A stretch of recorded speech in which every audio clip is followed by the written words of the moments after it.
I'm joined now by the economist, crossbench peer, and former Secretary to the Treasury under Cameron and Osborne, Lord Jim O'Neill. Thank you so much for joining. My pleasure. Thanks for having me on. Happy Friday evening, although not a lot to be happy about. Well, last time I heard you say after the mini budget that the world was looking on in all sorts of disbelief, that there just weren't really any adults in the room. Yeah.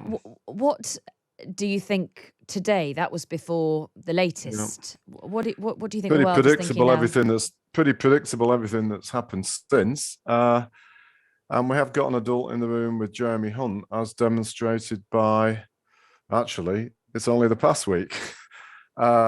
He's done a pretty good job at steadying the ship, but obviously some really big underlying dilemmas remain.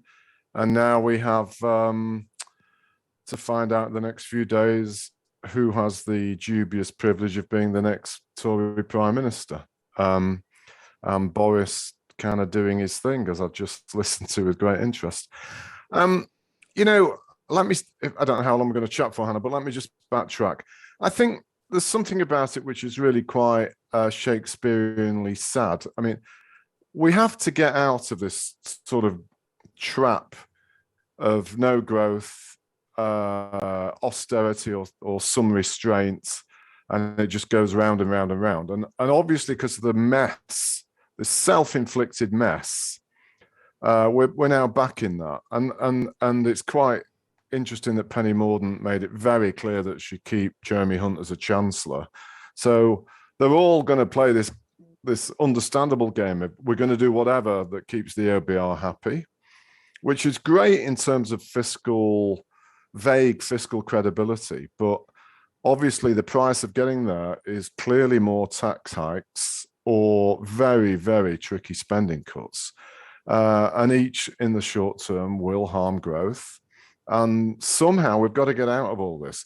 And what's really upsetting for me is that, and I articulated this to a Treasury Select Committee earlier this year, I think there is a pretty interesting intellectual case, at least intellectual, to having a sort of study, or even, say, for example, ask the OBR to consider a framework for, could we have a new set of fiscal rules where the government of the day was a lot more ambitious about investment spending, for example, which would factually require in the short term more recognized debt and deficits. But unless we can have proper investments, which economists would look at as having so-called positive multiplier effects, we can't get out of this situation.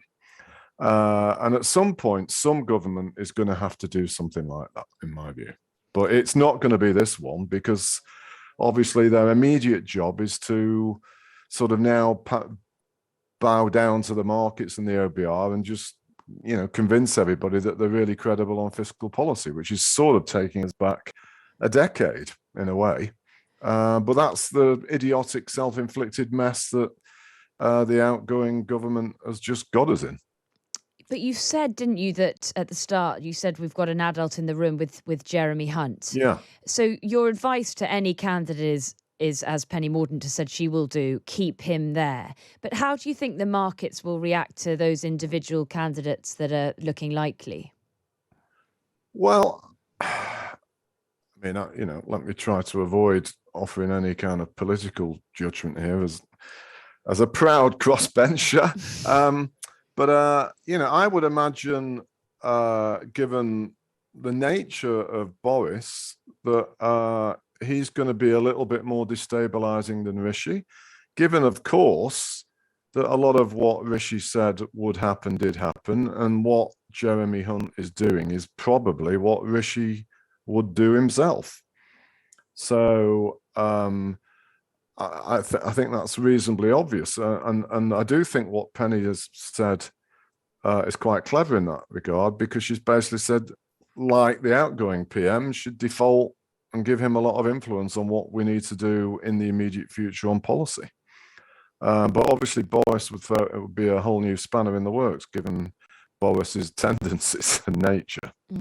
And just lastly, in terms of the markets, Hmm. How are they reacting? There's a lot of change. How are they Yeah. reacting now to this sort of stasis, I suppose, this situation of waiting? Well, I mean, I do want to caution that there is always, as always, it's not like the UK is the only country in the world and the only participant in financial markets. There's a lot going on elsewhere, and the ongoing issues about how much the Federal Reserve Board tightens has probably had a bigger impact on the overall strength of the dollar today and with it bond markets. So I don't really buy into this narrative that the UK markets have been particularly edgy today. There is a little bit of sign of that, nothing like that was so blatantly obvious in the past month. But if we start fooling around with delaying the OBR and the budget plans for more than a few days, and we do see some sign that what Jeremy Hunt wants to do, whether it's him or somebody else as Chancellor, can't happen, then the markets will freak out, because the markets now buy into the idea that the UK is going to be vaguely credible again. But if they row back again, then the risk premium that built up to its highest levels will go even higher. And the consequence is obviously the feedback loop back into what happens to mortgages and all the evidence you cited before about the economy, which is already very weak, weakening further, would just grow more. So whoever's really trying to become prime minister needs to be really careful and really thoughtful about what is it that the country needs, rather than, I want to be the person, in my view. Well, let's hope that they are listening to you and to your advice. Lord Jim O'Neill, thank you very much indeed for giving us your thoughts this evening. Great to have you on the programme. Thank you. Thank you. Take care. Well, this is Hannah McInnes on Times Radio, sitting in for Michael Portillo.